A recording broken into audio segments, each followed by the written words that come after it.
तो जैसे कि लास्ट वीडियो में हम लोग ने क्वासीस्टैटिक प्रोसेस के बारे में पढ़े थे और मैंने आप लोगों को ये भी चीज़ बताया था कि क्वासीस्टैटिक प्रोसेसेस एक्चुअली में एग्जिस्ट नहीं करते क्योंकि वो रिवर्सिबल प्रोसेसेस होते हैं, राइट। और रिवर्सिबल प्रोसेसेस जो वो आइडियल प्रोसेस है या फिर हाइपोथेटिकल प्रोसेस और वो नेचर में एग्जिस्ट नहीं करते, ठीक है। और उसको क्यों पढ़ते वो भी मैंने बता दिया था। उसी तरीके से आइडियल गैसेस भी जो है वो एग्जिस्ट नहीं करती है। जितनी भी गैसेस हम लोग देखते हैं, जितनी भी गैसेस हम लोग पढ़ते हैं, वो सारी रियल गैसेस होती है। बट अगेन यहाँ पर वही बात है कि जब हम क्वासीस्टैटिक प्रोसेस यूज़ कर रहे हैं, उसके साथ हम लोग जो भी मैथमेटिकल एनालिसिस करने वाले हैं, जो उन प्रोसेस को, जो इक्वेशंस होंगे, जो उन प्रोसेस को गवर्न करेंगे, अगर वो प्रोसेस आइडियल है तो उसके साथ हम लोग एक्चुअल गैस नहीं यूज़ कर सकते ना। हमको अगर आइडियल प्रोसेस है तो आइडियल प्रोसेस के साथ साथ हमको आइडियल गैस ही यूज़ करनी पड़ेगी और इसी वजह से ये टॉपिक और भी ज़्यादा इंपॉर्टेंट बन जाता है।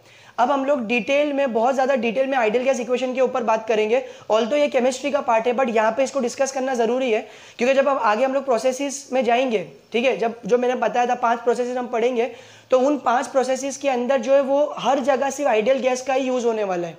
तो अगेन फर्स्ट क्वेश्चन यही आएगा कि क्या सर कोई आइडियल गैस है? तो आइडियल गैसेस नेचर में एग्जिस्ट नहीं करती है, सारी गैसेस जो है वो रियल है, बिकॉज आइडियल गैस भी तो परफेक्ट गैस ही हुई और परफेक्ट गैस तो नेचर में एग्जिस्ट नहीं करती है। हाँ, बट कुछ ऐसी कंडीशंस हैं कि जहाँ पर हम लोग जो रियल गैसेस है उनको बोलते ना बिहेव करवा सकते हैं आइडियल गैसेस की तरह। और वो क्या कंडीशन है कि at very low pressure and high temperature real gases behave as ideal gases. Okay, वो भी एक्चुअली आइडियल गैस हो नहीं जाती है, they behave as ideal gas. तो हम लोग क्या करते हैं, वो ऐसी कुछ कंडीशंस क्रिएट करते हैं जहाँ पर रियल गैस हमारे आइडियल गैस की तरह बिहेव करे और फाइनली हम लोग जो है, जो भी हमारी इक्वेशंस है, जो भी हमारे मैथमेटिकल कॉन्सेप्ट्स है, हम लोग उस गैस के ऊपर लगा सके।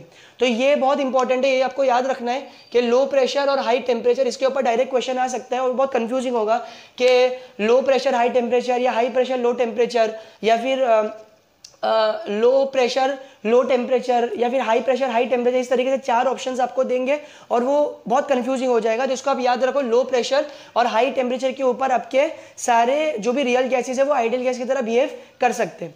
अब जो रियल गैसेस होते हैं, आइडियल गैस स्टडी करने से पहले हमको रियल गैस स्टडी करना पड़ेगा और रियल गैसेस के लिए एक इक्वेशन है जो कि वैन डर वाल्स साहब ने दिया था और वो ये इक्वेशन है, P + A/V² into V - B is equal to M into R into T।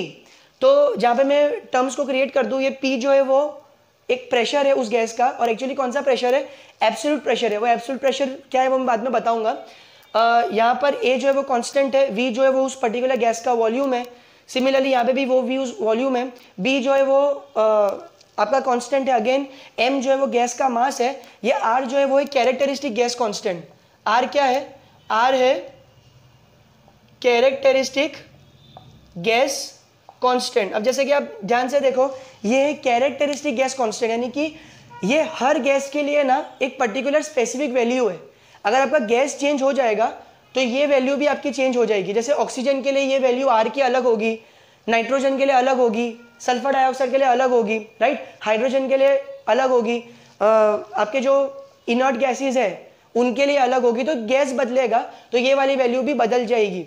और फाइनली ये जो है टेम्परेचर है, तो ये टेम्परेचर आपका केल्विन में होना चाहिए, बिकॉज डिग्री सेंटीग्रेड में भी टेम्परेचर होता है बट टेम्परेचर केल्विन में होना चाहिए। तो ये आपका जो इक्वेशन है, ये इक्वेशन जो है वो ideal gas real gas equation है।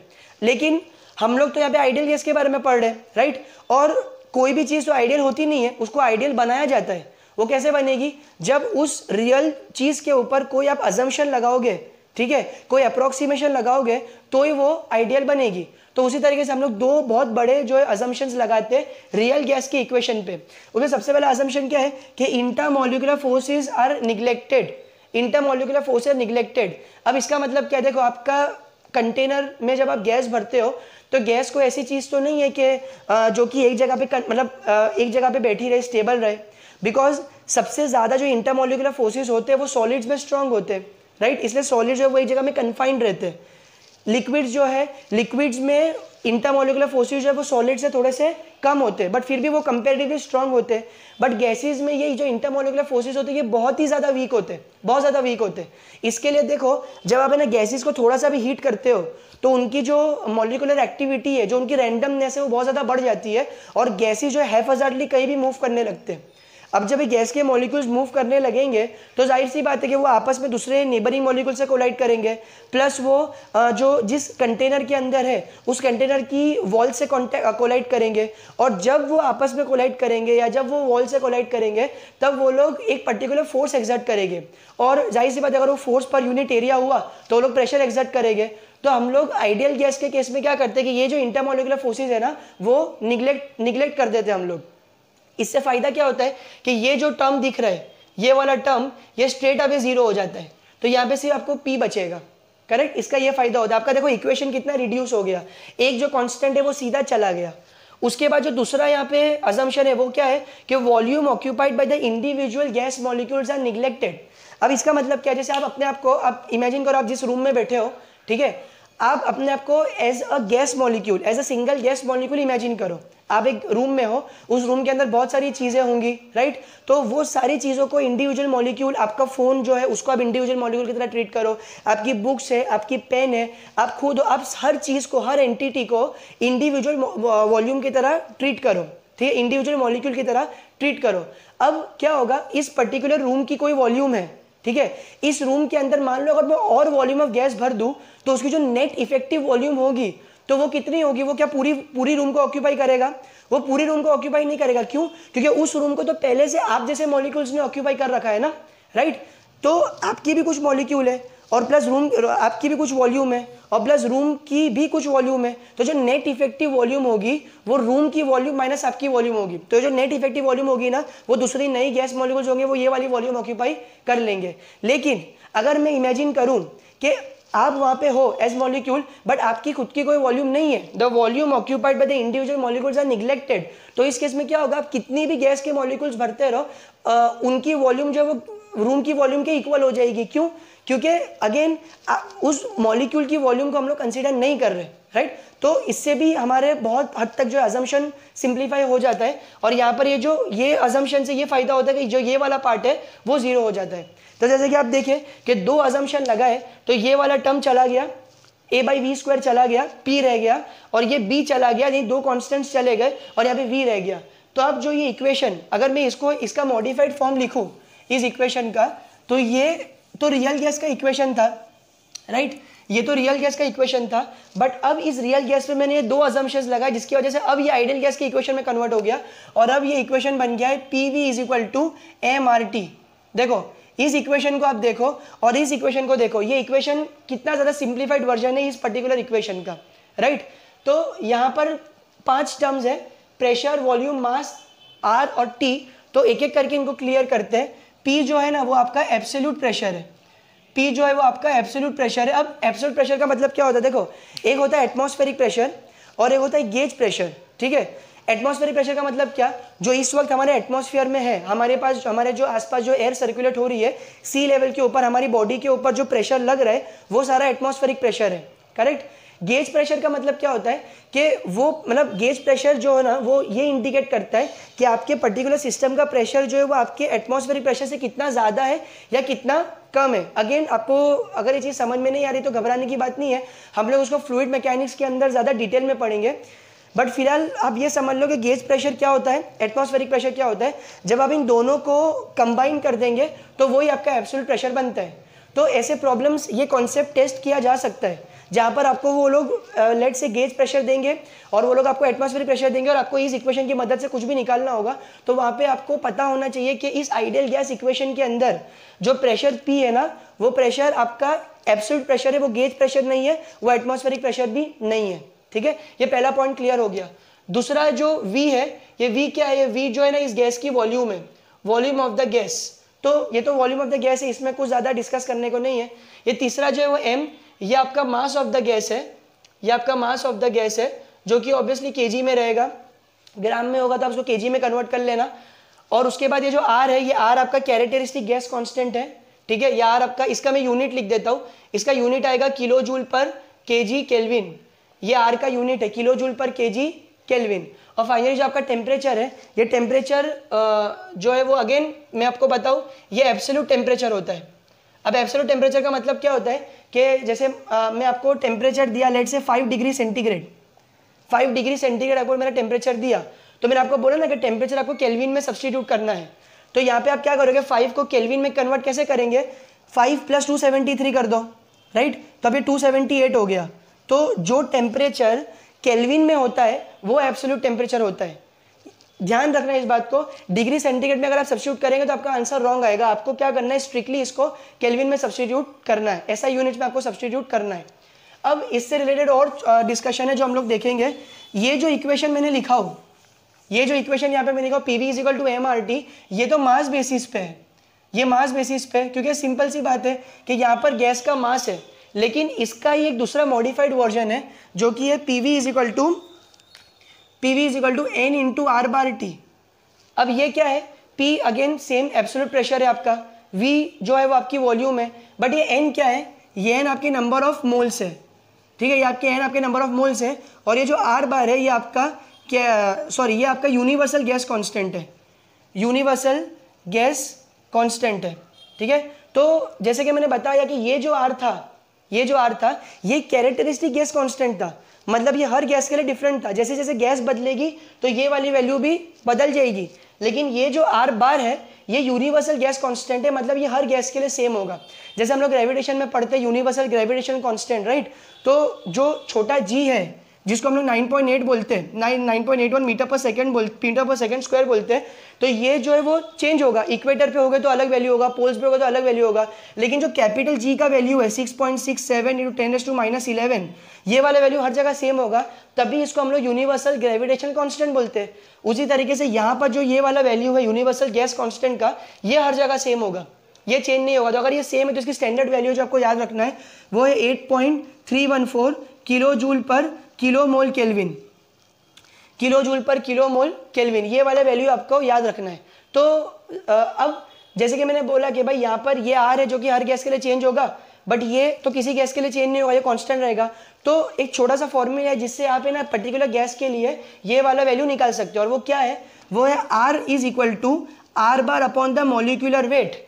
ये R यूनिवर्सल गैस कांस्टेंट है, और ये जो R है, M है, ये मॉलिक्यूलर वेट है, ये इस गैस का मॉलिक्यूलर वेट है, राइट। तो अगर आपके पास कोई भी गैस है, मान लो जैसे ऑक्सीजन है, ठीक है, तो ऑक्सीजन के लिए आपको R निकालना है, तो वहाँ पे आप R तो 8.314 डालोगे, लेकिन R को आप 8.314 नहीं डाल सकते, राइट, बिकॉज वो चेंज हो जाएगा ऑक्सीजन के लिए।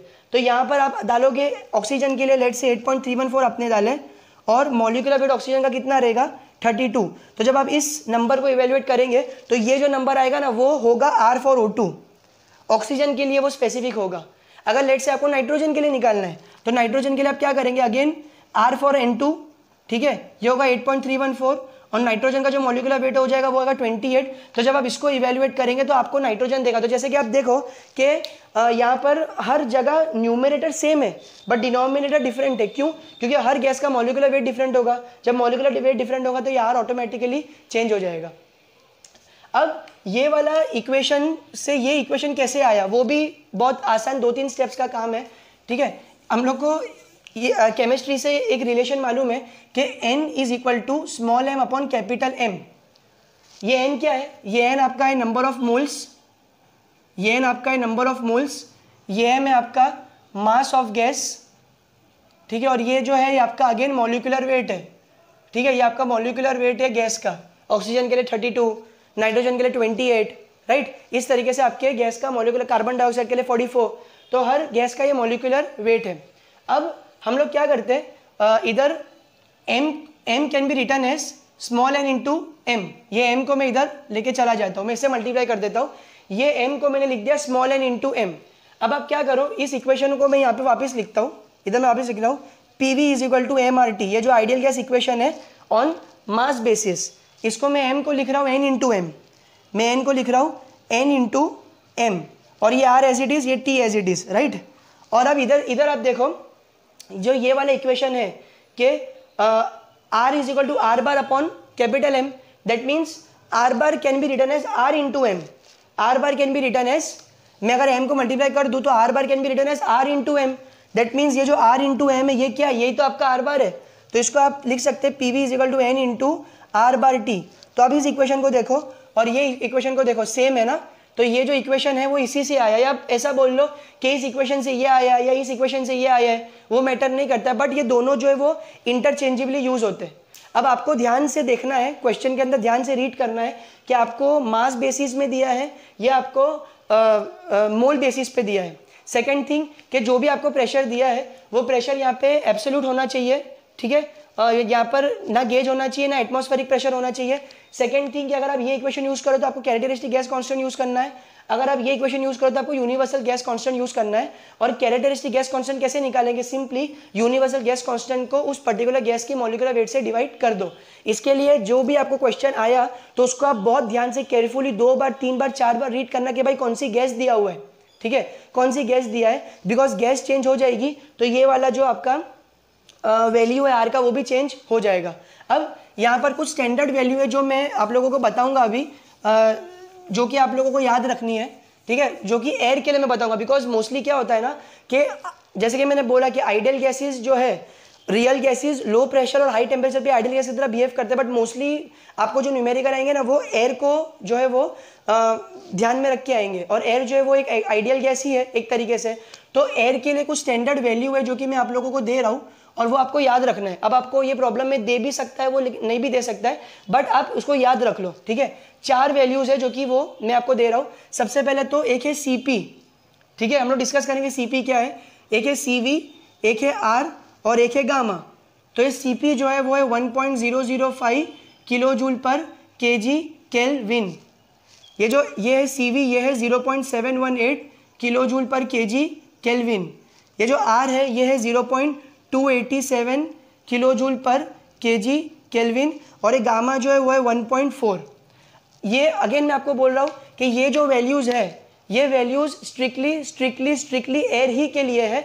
दूसरी गैस होंगी ना तो ये चारों वैल्यूज चेंज हो जाएगी। मैं ये वैल्यूज आपको इसके लिए बता रहा हूँ बिकॉज एयर है ना बहुत ज़्यादा रिपीटेडली आती है प्रॉब्लम के अंदर, वो लोग मोस्टली एयर को ही प्रीफर करते हैं क्वेश्चन जो सेट करते हैं आपके। इसके लिए अगर आपको ये वैल्यूज याद रहेगी तो एग्जाम में आपका काफ़ी टाइम बच सकता है, राइट। अब हम लोग देखते हैं कि सीपी सीवी है क्या, ठीक है, हम लोग देखते हैं कि सीपी सीवी है क्या। देखो ये सीपी जो है ना ये है specific heat of gas at constant pressure, और ये जो सीवी है वो है specific heat of gas at constant volume, ठीक है। अगेन स्पेसिफिक वर्ड आया है, याद है मैंने बहुत डिटेल में एक्सप्लेन किया था कि भाई स्पेसिफिक प्रॉपर्टीज क्या होती है। तो ये specific heat of gas at constant pressure और ये specific heat of gas at constant volume. अब आप देखो ये चीज़ और भी ज़्यादा डिटेल में समझ में आएगी जब हम thermodynamics first law of thermodynamics पढ़ेंगे, लेकिन अभी मैं इसका एक ब्रीफ ओवरव्यू दे देता हूँ कि अगर आप गैस सॉलिड्स की बात करो तो सॉलिड्स ऐसे स्टेट ऑफ मैटर है कि जहाँ पर आपका सॉलिड ऐसे स्टेट ऑफ मैटर है कि जहाँ पर उनके जो इंटरमोलिकुलर फोर्सेस है वो बहुत ज़्यादा आपस में स्ट्रॉन्ग है, राइट। तो उस केस में ना दो स्पेसिफिक हीट्स कभी डिफाइन नहीं होती है, ठीक है। सिमिलरली लिक्विड्स जो है, लिक्विड्स के अंदर भी इंटरमोलिकुलर फोर्सेस वो सॉलिड से कम होते हैं, ठीक है, बट फिर भी कंपेरेटिवली वो गैसेस से हायर होते हैं। इसलिए वहाँ भी हम लोग जनरली दो स्पेसिफिक हीट डिफाइन नहीं करते। लेकिन गैसेस के केस में थोड़ा सा भी अगर आपने टेम्परेचर चेंज किया, थोड़ी सी भी आपने अगर उसको हीट दी तो उसकी वॉल्यूम में, उसकी पूरी प्रॉपर्टीज में बहुत ज़्यादा इफेक्ट आपको देखने को मिलता है। तो अब उस टेम्परेचर ये बोलते हैं ना बहुत ज़्यादा इंपॉर्टेंट हो जाता है ये चीज़ डिफाइन करना कि वो आप स्पेसिफिक प्रेशर के ऊपर हीट दे रहे हो कि स्पेसिफिक वॉल्यूम के ऊपर आप हीट दे रहे हो, राइट। तो इस वजह से गैसेस के लिए जो है ना वो दो स्पेसिफिक हीट्स हमेशा डिफाइंड होती है, करेक्ट। और एक छोटा सा रिलेशन है जो कि है इनके बीच में specific heat constant pressure, specific heat constant volume का, तो वो है Cp minus CV is equal to R। तो ये जो इक्वेशन है वो है मेयर्स इक्वेशन बोलते हैं इसको, ठीक है, इसको मेयर्स इक्वेशन बोलते हैं। तो Cp minus CV is equal to R, ये भी आपको फॉर्मूला याद रखना है। और दूसरा ये कि Cp upon CV is equal to gamma, जो ये गामा मैंने यहाँ पे लिखा हुआ है वही है, राइट। तो ये गामा क्या हो जाएगा, ये गामा को हम लोग बोलते हैं ए डायबिटिक इंडेक्स, ठीक है, इसको हम लोग ए डायबिटिक इंडेक्स बोलते हैं, या फिर इसको स्पेसिफिक हीट रेशियो भी बोला जाता है बिकॉज ये दो स्पेसिफिक हीट्स का रेशियो है। अब यहाँ पर आप थोड़ा सा लॉजिकली देखो कि यहाँ पर गामा का वैल्यू 1.4 है, ठीक है, और गामा का वैल्यू हमेशा 1 से ज़्यादा आएगा। आप कोई भी गैस ले लो, ये तो चलो मैंने एयर के लिए लिखा हो 1.4, बट इवन आप कोई भी गैस लोगे, ऑक्सीजन लोगे, नाइट्रोजन लोगे, तो हर गैस के लिए गामा का वैल्यू 1 से ज़्यादा आएगा। अब अगर गामा का वैल्यू 1 से ज़्यादा है, इसका मतलब ये कि Cp जो है वो Cv से ज़्यादा है, बिकॉज न्यूमरेटर का डिनोमिनेटर से ज़्यादा होगा तो ही तो ये वैल्यू 1 से ज़्यादा आएगा, राइट। इससे क्या पता चलता है कि एक बहुत ही इंपॉर्टेंट रिलेशन पता चला है कि Cv जो है ना, Cv is always greater than Cp is always greater than Cv, always always always. मतलब Cp जो है किसी भी गैस के लिए Cp जो है वो हमेशा Cv से बड़ा होगा। न्यूमेरिकल वैल्यूज में चेंज हो सकते हैं, ठीक है, न्यूमेरिकल वैल्यूज में चेंज हो सकते हैं, बट जो कॉन्सेप्चुअल है कि Cp हमेशा Cv से बड़ा होगा। अब ये एक्चुअली क्यों बड़ा होगा, तो ये हम लोग जब फर्स्ट लॉ करेंगे वहां पे मैं और भी ज़्यादा इसको डिटेल में एक्सप्लेन करूंगा। तो यहाँ पर एक फॉर्मूला ये है Cp minus Cv is equal to R, जहाँ पे अगर आपको Cp दिया R दिया तो Cv कैलकुलेट कर सकते हो, Cv दिया मतलब कुछ भी दो वैल्यूज दिए तो आप तीसरी वैल्यू यहाँ पे आराम से निकाल सकते हो। और ये वाला जो रिलेशन है वो गामा का, ये जो रेशियो है वो गामा देता है, Cp अपॉन Cv आपको गामा देता है, ठीक है। अब इसमें और तो फिलहाल कुछ है नहीं बताने के लिए, बाकी और भी जो भी डिटेल, हाँ ठीक है, एक और फॉर्मूला अभी इस वक्त दिमाग में आ रहा है कि Cp जो है, Cp का एक और मतलब Cp का इंडिविजुअल फॉर्मूला जो है वो है gamma times R upon gamma minus 1, और Cv का जो इंडिविजुअल फॉर्मूला है वो है R upon gamma minus 1, correct. तो जैसे कि आप देखो कि ये R कैलकुलेट करते हैं वो मैंने बता दिया। R क्या है, आपका characteristic gas constant divided by the molecular weight. तो अगर आपके पास R आ गया और आपके पास गामा आ गया तो आपका Cv आ जाएगा। सिमिलरली अगर R आ गया और गामा आ गया तो आपका Cp आ जाएगा। और जब हम लोग अलग अलग प्रोसेसेस करेंगे वहाँ पे इन डिटेल इसका यूज़ होने वाला है कि Cp Cv कहाँ यूज़ करेंगे, कांस्टेंट प्रेशर में, कांस्टेंट वॉल्यूम में, वहाँ पे डिटेल में आएगा, जो कि मैं एक और बार उसको कवर करूँगा और एक्चुअली ये क्या होता है और ये रीज़न मैंने अभी तक इसका बताया नहीं कि ये क्यों ज़्यादा है, वो मैं आपको उन प्रोसेसेस के अंदर कवर करूँगा।